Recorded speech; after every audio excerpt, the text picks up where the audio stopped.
Sí, doctora. Ok, Pero que decía que el asma es un desorden inflamatorio crónico de las vías aéreas en el cual muchas células juegan un rol importante, entre ellas los mastocitos, los eosinófilos y los linfocitos T. En individuos susceptibles, esta inflamación se manifiesta por episodios recurrentes de sibilancias, ahogos, sensación de pecho apretado y tos, que se manifiestan generalmente en la noche o en la madrugada. Estos síntomas se asocian con una obstrucción variable del flujo aéreo que es al menos parcialmente reversible, ya sea de forma espontánea o con tratamiento. Ese era el concepto hasta hace unos años de, de asma. El concepto actual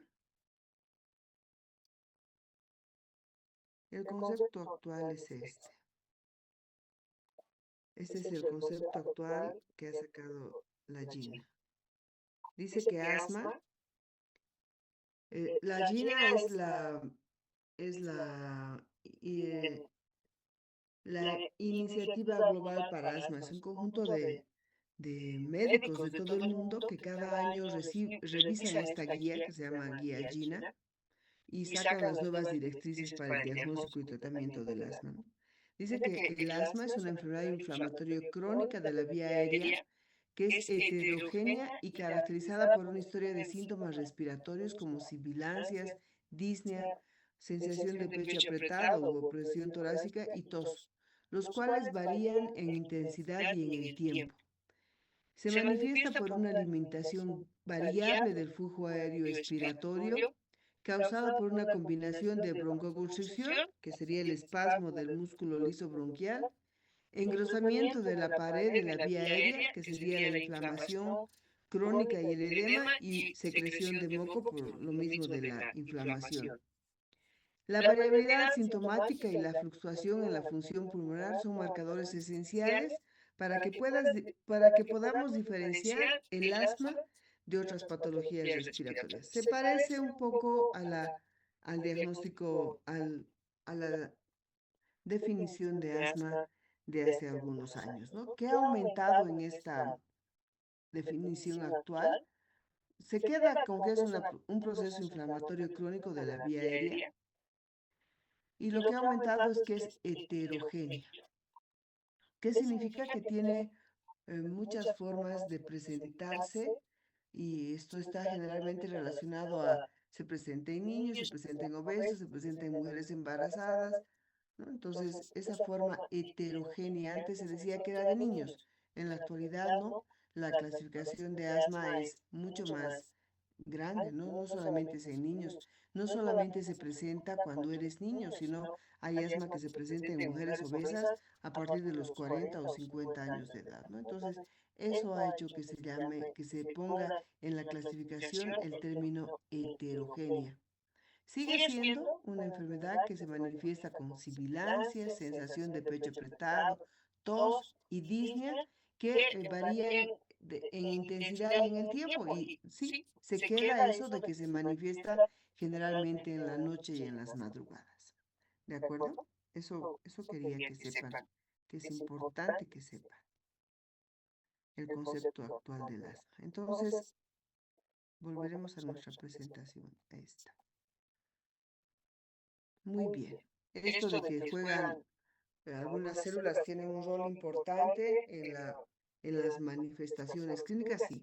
Mastocitos, eosinófilos y linfocitos T. Muy bien.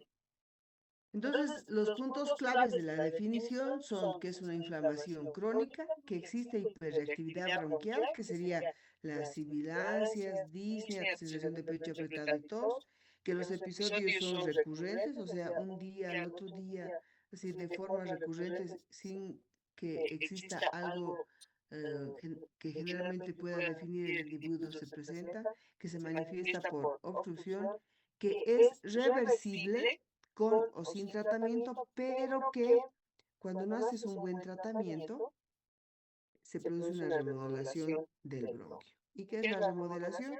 Es el engrosamiento de la mucosa que hace que la vía, o sea, en este caso el bronquio, pierda su luz, ¿no? En el año 1998 habían 150 millones de personas en el mundo con asma. En la actualidad se sabe que son más de 300 millones de personas con asma. Y, lógicamente, los países que mayor incidencia o prevalencia tienen de asma son los países desarrollados.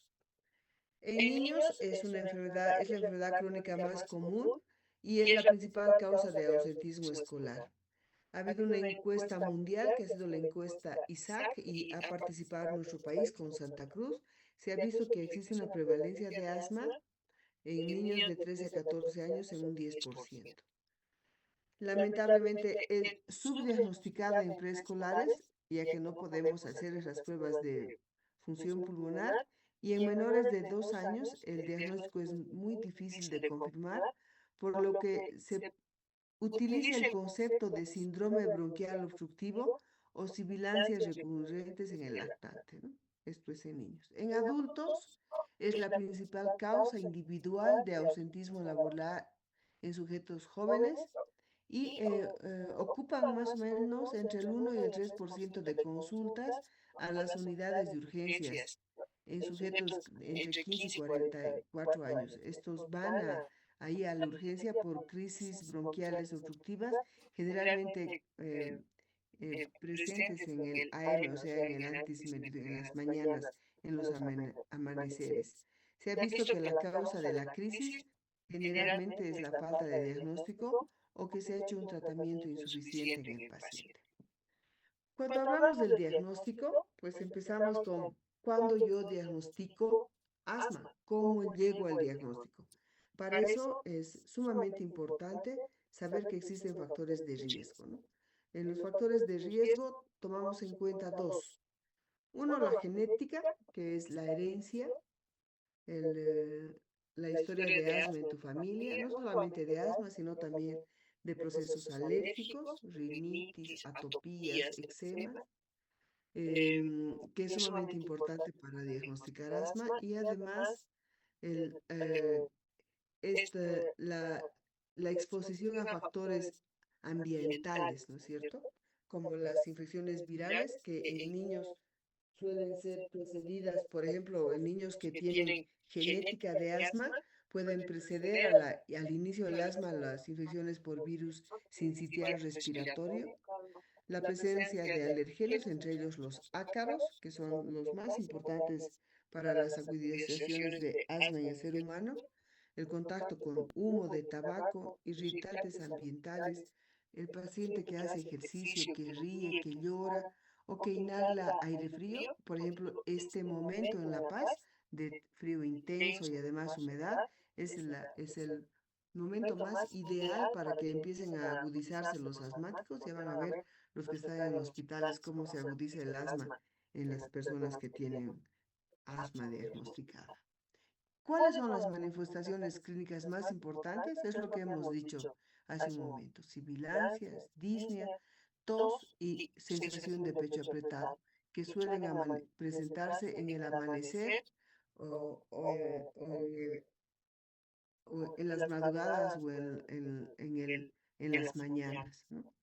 Em, Lógicamente, este tipo de presentación es episódica, generalmente espontáneo, en la mayoría de las veces, pero en algunos pacientes pues pueden decirnos que se han expuesto a algún factor desencadenante, ya sean humo, alergenos, irritantes ambientales, o que ha salido a trotar y de pronto ha terminado con asma, o ha tenido una risa intensa, llanto, o se ha expuesto al aire frío, ¿no? Y lógicamente, como les decía, o que ha tenido un proceso viral, una gripe que ha desencadenado el asma. Es importante preguntar al paciente si el uso de algún medicamento, entre ellos particularmente broncodilatadores, ha habido a buena respuesta, ¿no? Eso nos ayudaría mucho para diagnosticar asma. En el examen físico, cuando estoy revisando al paciente, el examen físico va a depender muchísimo del momento en el que yo reviso al paciente. En un periodo estable, que sería en la tarde, cuando el paciente suele no tener asma, el examen físico puede ser normal. O por ahí lo encuentro con tos, con sibilancias expiratorias o expiración prolongada. También puede haber disminución del volumen vesicular o signos de hiperinsuflación pulmonar con aumento del diámetro anteposterior del tórax e hipersonoridad, ¿no? Eso va a depender mucho de en qué momento encuentro al paciente. Otra cosa es encontrar un paciente con exacerbación de asma, en el que el que va a tener seguramente datos de dificultad respiratoria, puede tener aleteo nasal, retracción intercostal, polipnea, dificultad para hablar, para alimentarse y compromiso de conciencia, ¿no? Si la agudización o la exacerbación es muy importante. Así que el examen físico va a depender mucho del momento en el que yo revise a un paciente. El segundo paso en el diagnóstico del asma es demostrar que existe obstrucción y para ello tengo que hacerle una espirometría en la que yo encuentre un índice de permeabilidad bronquial. El índice de permeabilidad bronquial es la relación FB1, que es volumen expiratorio forzado en un segundo, sobre la capacidad vital forzado, que esté por debajo del 70%. Si yo encuentro eso, estoy hablando de un síndrome ventilatorio obstructivo. El, em, el, em, el FB1 es el que nos da la gravedad, ¿no es cierto? Si puedo clasificar en leve, moderado y severo. Si el FB1 está por debajo del 65%, sería leve. Perdón, por encima del 65% sería leve, entre 65 y 50% sería moderado y por debajo de 50% sería grave, ¿no? La obstrucción del asma. Es importante la espirometría, que debo siempre hacerla con broncodilatación, ¿no? Y ver cuánto mejora cuando yo le dispare 400 microgramos de salbutamol. Yo digo que la respuesta es favorable y me ayuda a diagnosticar de asma cuando la mejoría del FB1, que es el que nos da el grado de gravedad del asma, mejora un 12% del valor. Si esta respuesta es mayor al 12%, apoya el diagnóstico de asma, pero si la respuesta no es mayor al 12%, no apoya el diagnóstico de asma, ¿no? Así que, otra vez, debo hacerle una espirometría donde yo encuentre un índice de permeabilidad bronquial por debajo del 70% y para ver la gravedad veo el FB1. Si cuando hago la prueba broncodilatadora el FB1 mejora más del 12%, eso es una respuesta satisfactoria, una buena respuesta, significaría que es asma y si no, significaría que posiblemente no sea asma. ¿Qué pasa cuando la respuesta es negativa y yo sigo pensando en asma? Pues lo que hago es exámenes para atopía y otras pruebas que vamos a ver con otra presentación. ¿Con qué patologías debo hacer el diagnóstico diferencial? Pues con el EPOC, que es con lo que más se confunden los médicos, con la falla cardíaca, el tromboembolismo pulmonar, bronquiectasias, fibrosis quística, con el EPIT, la enfermedad pulmonar intersticial difusa, con manifestaciones atípicas y extradigestivas del reflujo gastroesofágico, con los tumores endobronquiales que suelen producir broncoespasmo, con la disnea psicógena y con la tos por IECAS, ¿no? Entre ellos el enalapril. Con todo eso debo yo hacer diagnóstico diferencial del EPOC, digo, del asma. Mm, ¿Cómo clasifico el asma? Lo clasifico por nivel de control, que es lo más importante. Lo clasifico en tres grupos, en controlado, parcialmente controlado y no controlado. ¿Qué características debo tomar en cuenta para ver el nivel de control?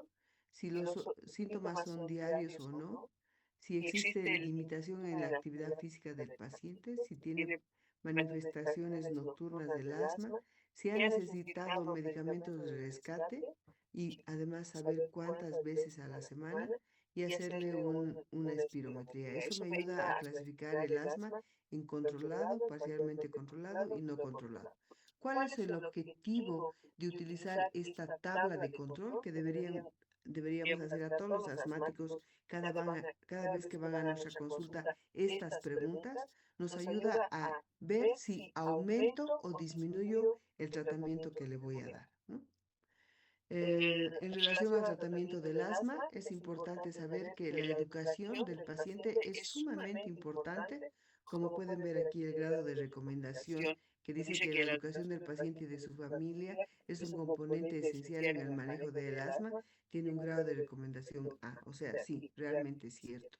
Esto nos ayuda cuando tienes un paciente cuando tienes un paciente que está bien educado en el asma, es un paciente que no va a tener agudizaciones, no solamente él, sino también su familia, ¿no? Entonces, yo debo educar para asma. Luego, debo hacer, como parte de la educación, comunicar a mi paciente cuáles son los factores que pueden agravar su asma. Ahí va por ejemplo, el humo de cigarrillo cuando los padres son tabaquistas y un niño tiene asma. Luego debo a pedirle que baje la cantidad de ácaros en su domicilio y esto se refiere particularmente a sacar al sol al colchón y a las almohadas por lo menos una vez a la semana durante una hora para que los ácaros mueran. El sol es la mejor forma de matar ácaros. Luego, evitar la contaminación domiciliaria como con esto, que serían la leña de una chimenea y lógicamente aerosoles como por ejemplo el limpiamuebles, el sacagrasas, el limpiabaños, el limpiavidrios, la lavandina y también el amonio cuaternario que se utilizan en los domicilios como parte de la limpieza. Eso debo decirle a la familia del paciente y al paciente que debe disminuir en su domicilio. Y cuando hablamos de medicamentos, pues tenemos que saber que el tratamiento del asma tiene escalones de subida y escalones de bajada, a diferencia del EPOC, que solamente tiene escalones de subida. Ahorita vamos a ver cómo es esto. Y que el tratamiento del asma tiene pasos. Tiene un paso 1 y llega hasta el 5 y eso está en relación a la cantidad de fármacos que le voy a dar y además a la dosis que va de baja a dosis alta, tanto de corticoides como de broncodilatadores en el paciente. Y lógicamente tengo que controlar la exacerbación. Allá va. Entonces, para esto vamos a ver, para hacer un resumen importante del asma, vamos a ver hay una,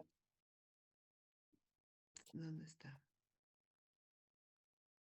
Pues resulta que las guías más utilizadas para el asma son dos.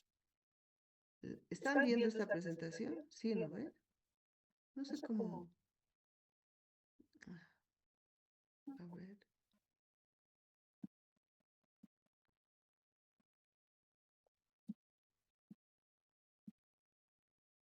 ¿Pueden ver esta presentación o no? Sí, doctora, debe. Sí, doctora. Sí, doctora. Sí, ok. Déjenme.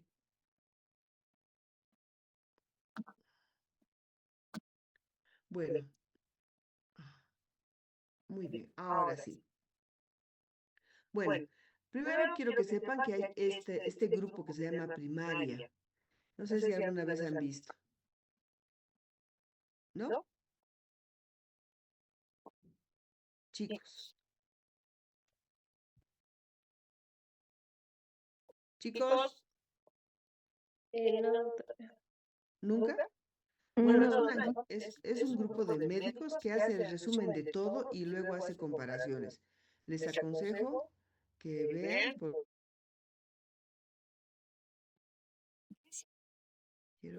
quiero encender iniciar video. Eso quiero. Entonces, este es un resumen de la guía GEMA, que es la guía española para el manejo del asma, y de la guía GINA, que es el consenso mundial para el manejo del asma, que es del año 2021. He intentado bajar la del 2026 y no puedo. Entonces, aquí está todo lo que es el diagnóstico, el tratamiento y la clasificación del asma. Y además están la dosis de los medicamentos y cómo debo yo dar el tratamiento del asma, resumido en estos slides. Ya sabemos que el diagnóstico del asma, para que yo diga que un paciente tiene asma, tiene que tener tos, disnea, sensación de opresión en el pecho y sibilancias. Generalmente en las madrugadas y en los amaneceres o en las mañanas. Si mi paciente tiene síntomas asmáticos, que es lo que hemos dicho, lo que debo hacerle es una espirometría con prueba broncodilatadora. Ese es el segundo paso en el diagnóstico del asma. El primer paso, lógicamente, es sospechar. Sospecho que un paciente tiene asma, si tiene tos, disnea, opresión, sibilancias, generalmente en las madrugadas, y además posiblemente historia de atopía, de alergia, historia familiar, o te dice así, es que he estado expuesto, en mi casa han limpiado, le han puesto cera, o han limpiado con lavandina, o he estado con gripe, no sé. Eso ya va a depender del paciente.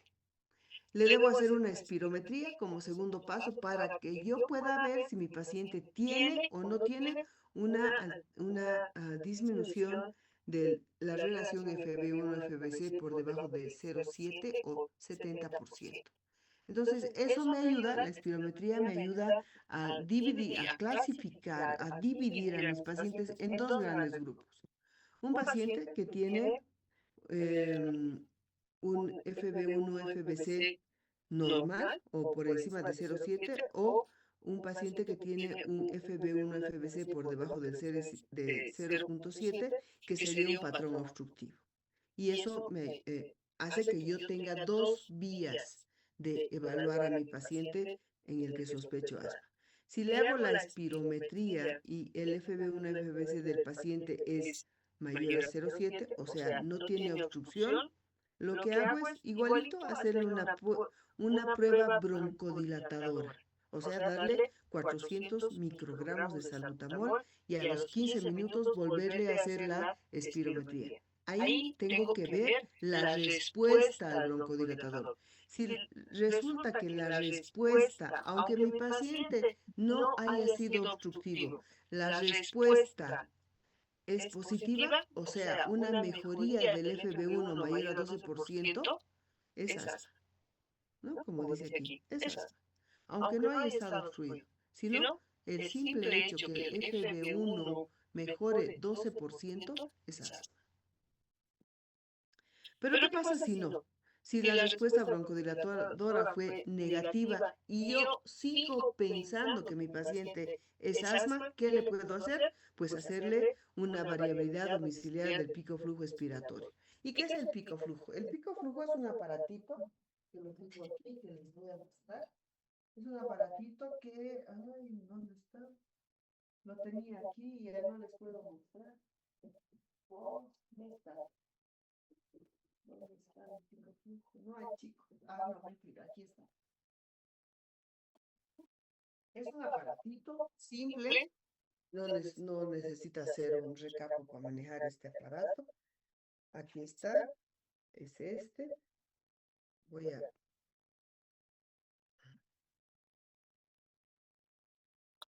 voy a dejar de hacer la presentación. Ok, es este, ¿no?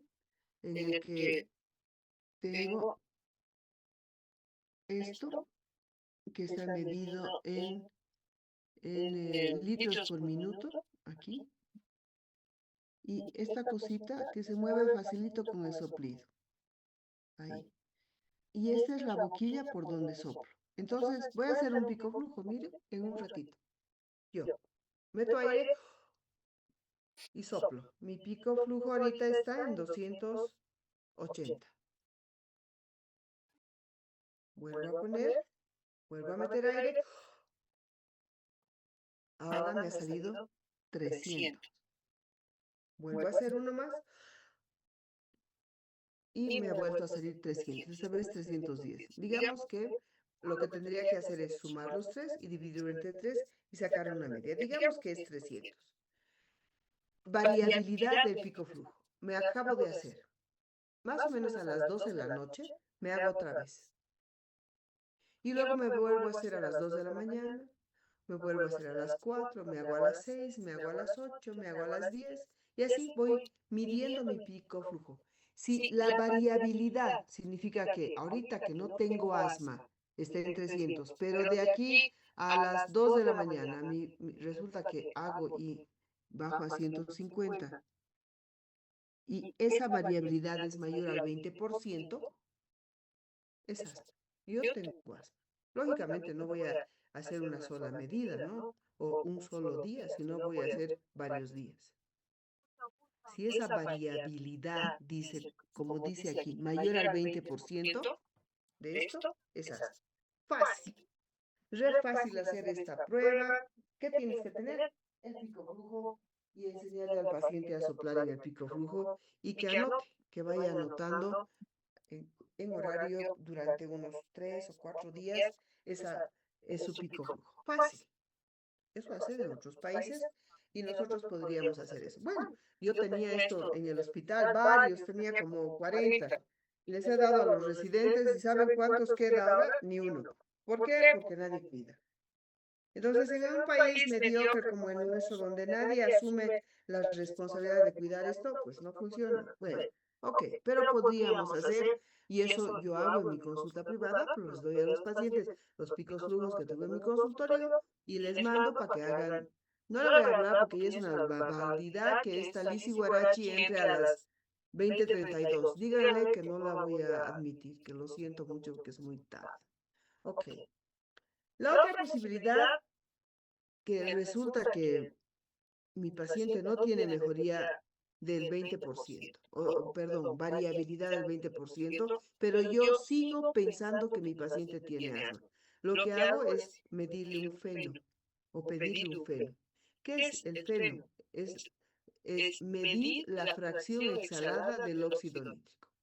¿Y en qué consiste? Pues para eso tienes que tener un aparato especial que cuesta más o menos $5,000, o no sé, o 6,000, no me acuerdo, en el que le haces soplar igual que aquí, pero un soplido especial, largo, que mide cuánto exhalas de óxido nítrico cuando, cuando te miden en el aparatito. Y resulta que si esa medida es mayor a 40 partículas por billón, es asma. Significa que cuando tienes asma alérgico, aumentas la producción de óxido nítrico. Los eosinófilos producen óxido nítrico y eso es lo que mide. Entonces, si esa prueba es positiva, es asma. Pero resulta que en la actualidad los pacientes que tienen asma, pero no mediados por eosinófilos, no tienen óxido nítrico positivo, les comento, ¿no? Entonces, bueno, ahí ha quedado un poco corto el diagnóstico de asma por el feno, pero si tienes esta prueba, la tienes que utilizar y pedirle que le haga un feno a tu paciente. Nosotros tenemos en el hospital, por si acaso, esta medida del feno. Resulta que no es positiva, que ha salido menos de 40 partículas por billón, que este número también en la actualidad ha variado, ya no es 40, sino depende del individuo. Si es un paciente alérgico y tiene digamos, 25 partículas por billón, ya es asma o ya es alérgico. Eso va variando dependiendo del paciente, ¿no? Pero ya hay cortes. Bueno, y resulta que mi paciente fue negativo. Lo que tengo que hacerle es una prueba de broncoconstricción. Eso significa que debo darle metacolina para que inhale y, y hacerle yo dar broncoespasmo. Eso es un estudio especial que en nuestro país no tiene en el momento, que es un poco peligroso porque como le voy a dar una sustancia que le va a producir broncoespasmo, pues el paciente puede morirse. Se hace esto en laboratorios, con un anestesiólogo a tu lado y todo un equipo para resucitar al paciente en caso de que haga un paro, ¿no? Entonces, pero ahí va. Así es como yo debería diagnosticar asma. ¿Cómo? Prueba espirometría con prueba broncodilatadora. Si es negativa, le hago variabilidad. Si es negativo, yo sigo pensando que es asma, le hago feno. Y si yo sigo pensando que es asma y su feno es negativo, le hago la prueba de broncoconstricción. Ese es el algoritmo diagnóstico del asma según el GINA y el GEMA, que son las guías mundiales. ¿Han entendido? Ahora, si esta prueba de broncoconstricción es negativa, ahí ya no tienes dónde ir, no es asma. Y reevalúo y cambio mi diagnóstico, ¿no? Eh, bueno, ¿qué pasa cuando la respuesta broncodilatadora es positiva? Pues ahí sí es asma y le inicio el tratamiento. Si resulta que el patrón obstructivo me demuestra el FB1, FBC disminuido porque es menor a 70% o 0,7, pues le hago también la prueba broncodilatadora. Si la respuesta es positiva, pues no hay dónde perderse. Es asma, es una obstrucción reversible, lo que significa asma, pero si la respuesta es negativa, o sea, la mejoría del FB1 no es mayor a 12%, le hago feno a ese paciente y mido. Si tiene más de 40 partículas por billón, es asma, pero si no tiene una respuesta positiva, o sea, si el feno no es mayor a 40 partículas por billón, lo que hago es empezar tratamiento oral con corticoide, dosis de 40 miligramos cada día por 14 a 21 días y le repito la espirometría. Si la espirometría se normaliza, era asma. Pero si persiste el patrón obstructivo, yo revalúo mi diagnóstico y tengo que pensar en otra patología. Entonces, esta es la forma de diagnosticar asma. Nosotros estamos quedando muy cortos en nuestro país. Hacemos esto, la expiro y se acabó, ¿no? Es más, en muchos pacientes ni siquiera hacemos la espirometría y diagnosticamos y tratamos asma solamente basados en nuestra experiencia y se acabó. Em, y eso no está bien, ¿no? Porque es importante clasificar la gravedad del asma. Ya van a ver por qué. ¿Qué sigue en este algoritmo? Muy bien. Hemos hablado de la clasificación del control del asma por nivel y hemos dicho que existen tres niveles de control: bien controlado, parcialmente controlado y mal controlado. Esa es la clasificación del asma cuando tú ya tienes a un paciente que, digamos, yo soy la asmática, hoy día voy donde el doctor, me inicia un tratamiento y de aquí a, digamos, 2 semanas yo tengo que ir para que me revalúe y ahí es cuando el paciente, o digo, el médico utiliza esto. El tratamiento que le he dado a mi paciente le ha hecho bien, está bien controlado, está parcialmente controlado o no está controlado. ¿Y qué debo hacer? Pues este, si está bien controlado, bajo un escalón. Si estoy mal, parcialmente controlado, subo un escalón. Y si estoy mal controlado, cambio mi esquema de tratamiento. La pregunta es, puta, y esta doctora loca está hablando de escalones. ¿Cuál escalón? Pues, que vamos a ver ahorita. Cuando yo voy por primera vez al médico, mi doctor tiene que clasificarme en esto: decidir si soy intermitente o soy persistente. Si soy persistente, debe clasificarme en leve, moderado o grave. ¿Por qué? Porque dependiendo en qué grupo esté yo, miren aquí, si estoy en intermitente, me va a dar el tratamiento del escalón 1. Si estoy en persistente leve, del escalón 2. Si estoy en persistente moderado, seré escalón 3 o 4. Y si estoy en persistente grave, escalón 5 o 6. ¿Y qué significa esos escalones? ¿O qué son esos escalones? Pues son estos, aquí están. Estos son los escalones. Cuando estás en el escalón 1, que significa que eres intermitente, tu tratamiento es glucocorticoide inhalado más formoterol. Ese es tu tratamiento.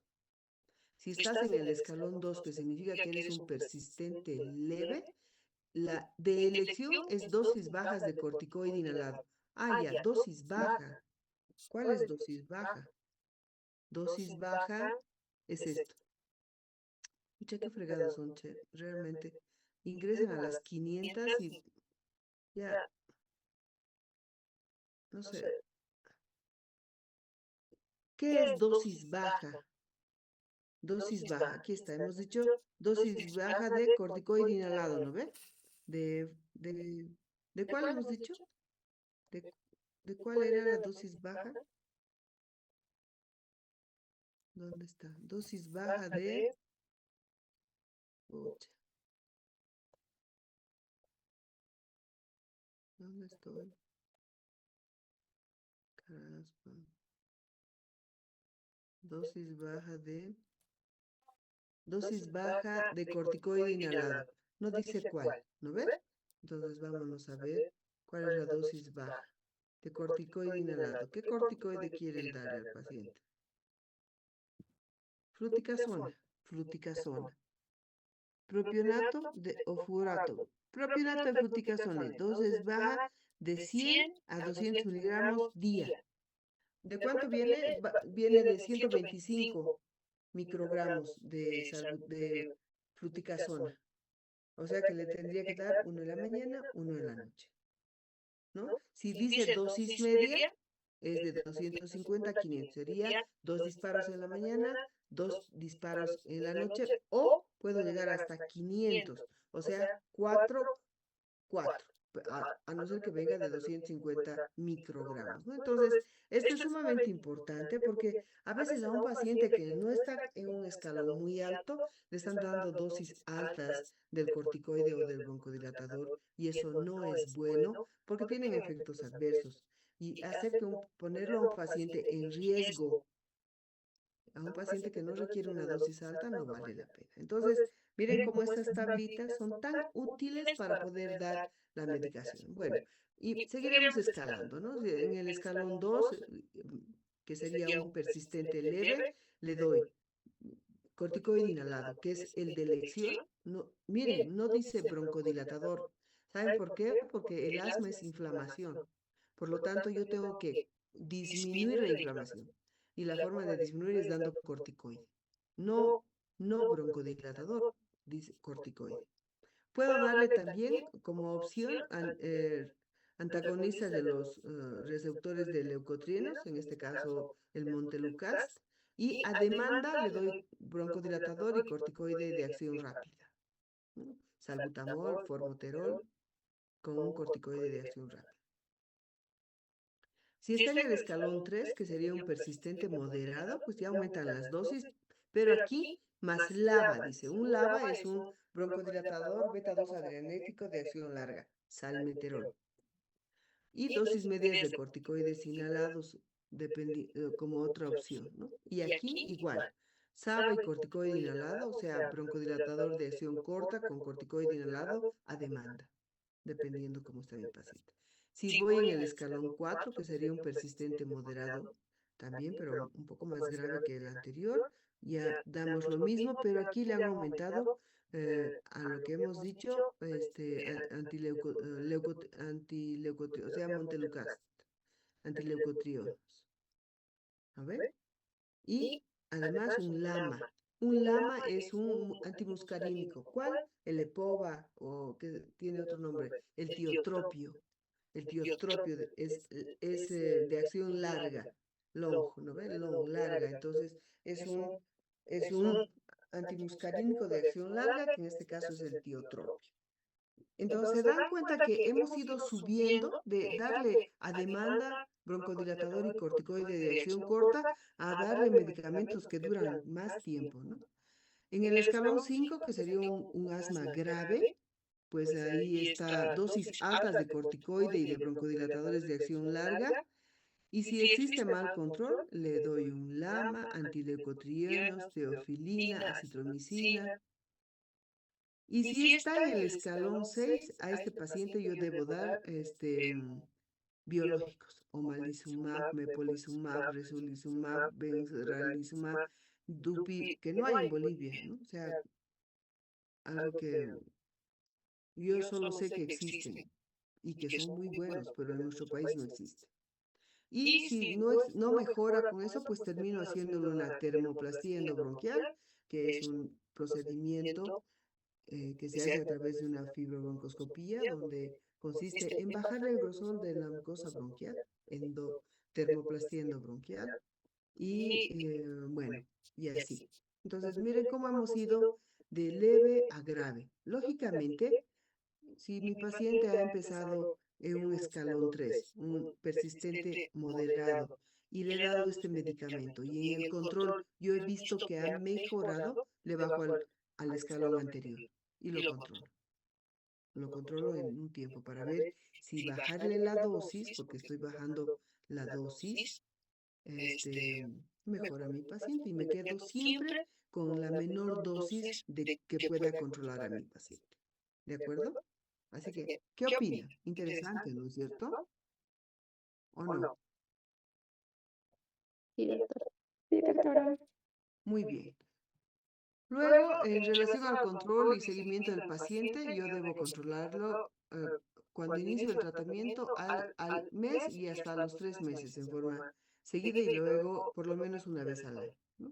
Debo controlar las comorbilidades de mi paciente, como la rinitis, la rinosinusitis, el reflujo gastroesofágico, la obesidad, que ahora hay una clasificación de asma por obesidad, que mi paciente no tenga apnea y si tiene apnea tengo que hacer todo lo posible por uh, corregir lo que está produciéndole apnea o hacer un tratamiento. Debo bajar la depresión, la ansiedad, que son gatillantes para asma.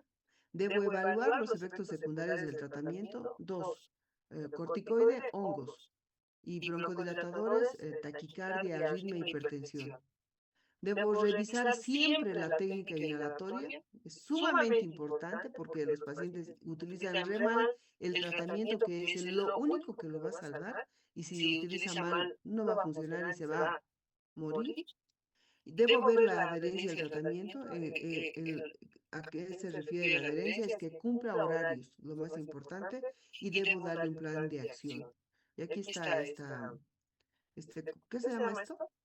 Eso que está como darle el plan de tratamiento. Y cada vez que venga, controlarlo, o sea, clasificarlo por nivel de control.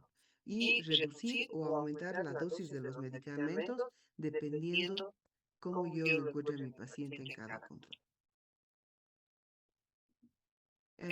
Se supone que cada vez que el paciente va a nuestro control, tenemos que hacerle este test, que es control test de control del asma, ¿no?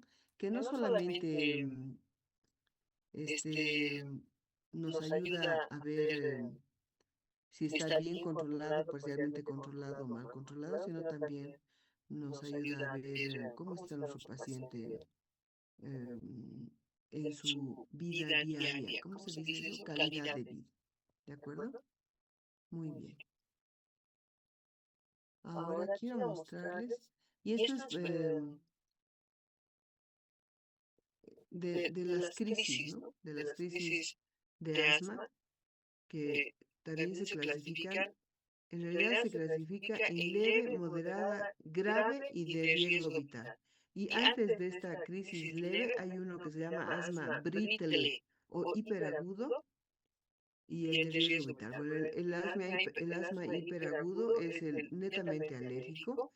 El netamente alérgico no tiene inflamación, sino tiene broncoespasmo puro. Son pacientes que generalmente son alérgicos a la aspirina, bueno, a los AINES y a la aspirina, tienen poliposis nasal, rinitis y asma.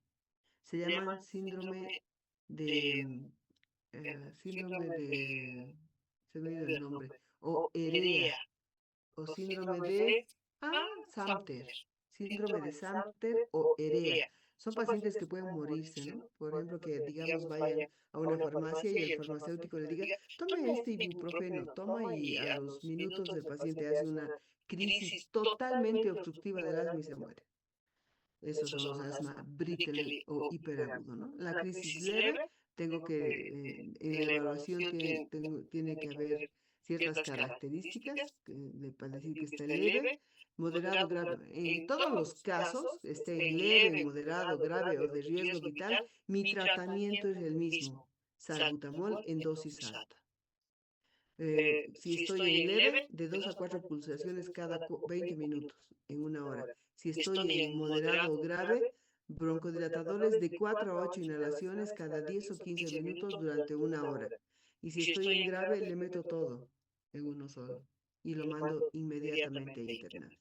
pero miren, en todos los casos es lo mismo, broncodilatador en dosis altas, siempre con espaciador, siempre con máscara, con aerocámara, para que no haya fuga del medicamento, ¿no?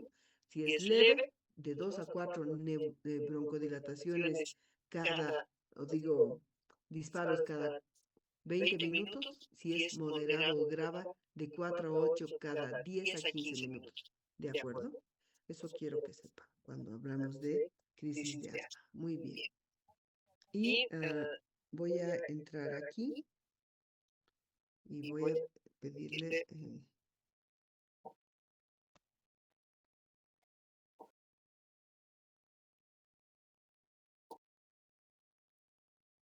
quiero que vean la clasificación actual del asma.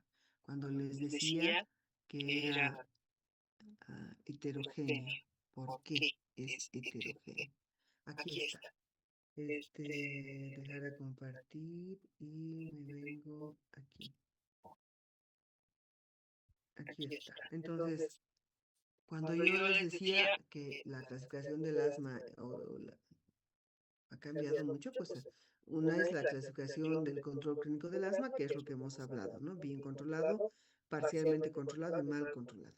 Luego viene la clasificación por fenotipos clínicos observables, ¿no? Lo que tú puedes ver, el fenotípico, lo que se manifiesta en el cuerpo del paciente. Está el asma alérgica, que es el más común y que generalmente se inicia en la infancia y que está asociado además a antecedentes personales o de la familia de atopía, como rinitis, eczema, y lógicamente se desencadena por cierto tipo de alergenos como los ácaros, el polen, la caspa de animales. Este responde muy bien a los corticoides inhalados porque es netamente alérgico. Luego está el asma no alérgica. Aquí no está mediado por mecanismos alérgicos y se inicia en la edad adulta, con mucho menor respuesta a los corticoides inhalados tradicionales, ¿no? Luego está el asma de inicio tardío o tardil.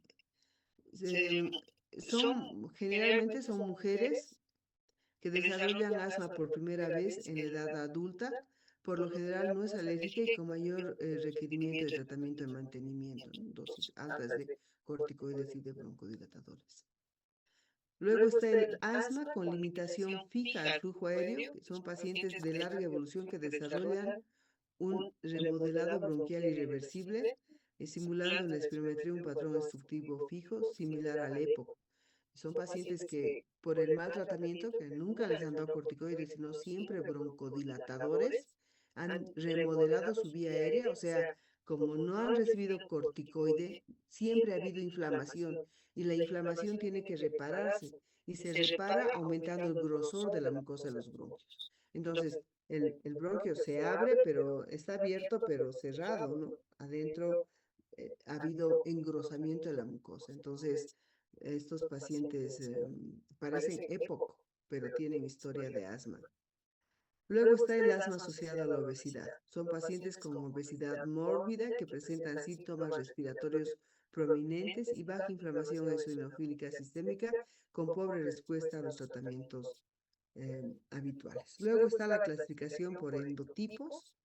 Esto es sumamente importante. em, Define los mecanismos moleculares subyacentes, lo que permite seleccionar terapias biológicas dirigidas. Aquí está, por ejemplo, el asma tipo 2, que tienen un linfocito T2 muy elevado, caracterizado por inflamación eosinofílica, incluye el asma alérgica y la eosinofílica tardía. Está mediada por citocinas como la interleucina 4, 5, 13.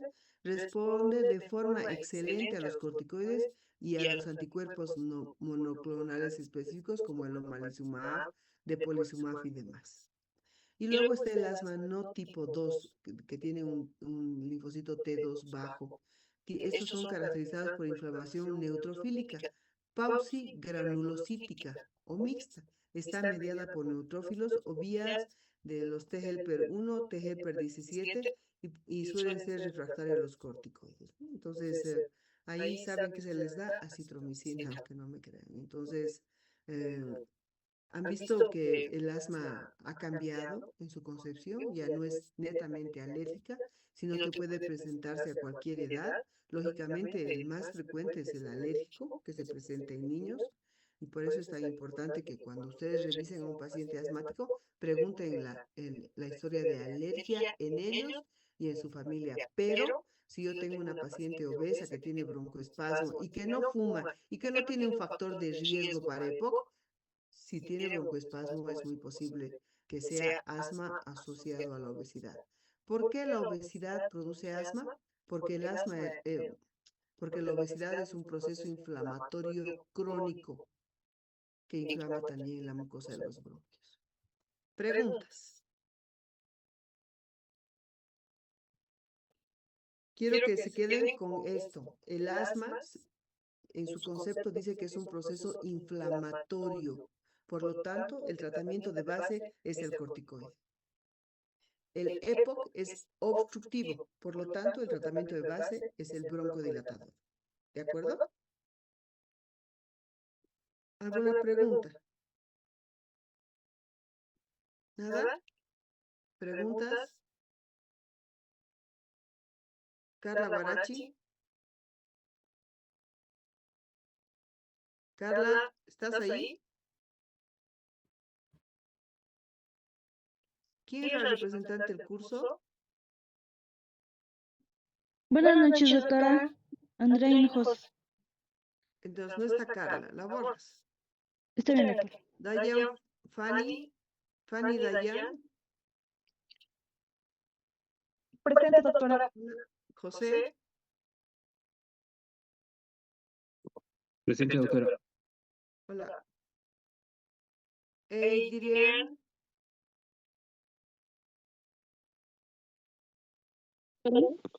¿estás ahí? Araceli, Guaypa, Presente, doctora. ok. Dana Laura,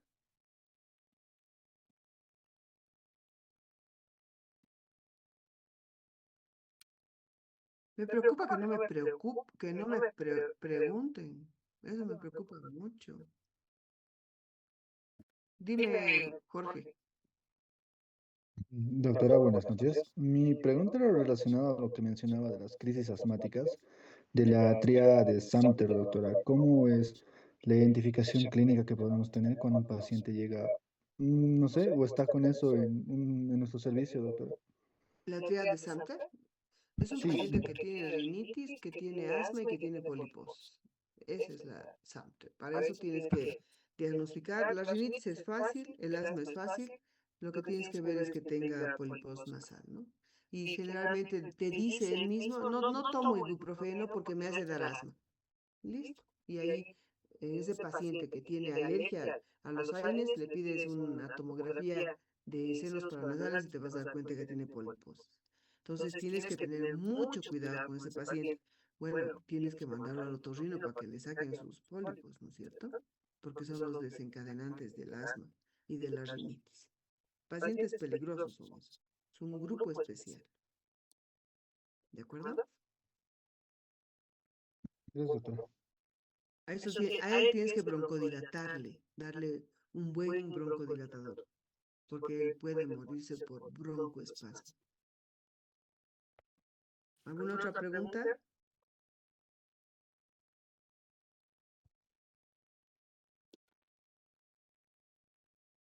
Ok, listo.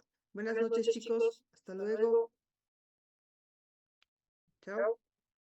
Buenas noches, doctora. Chao.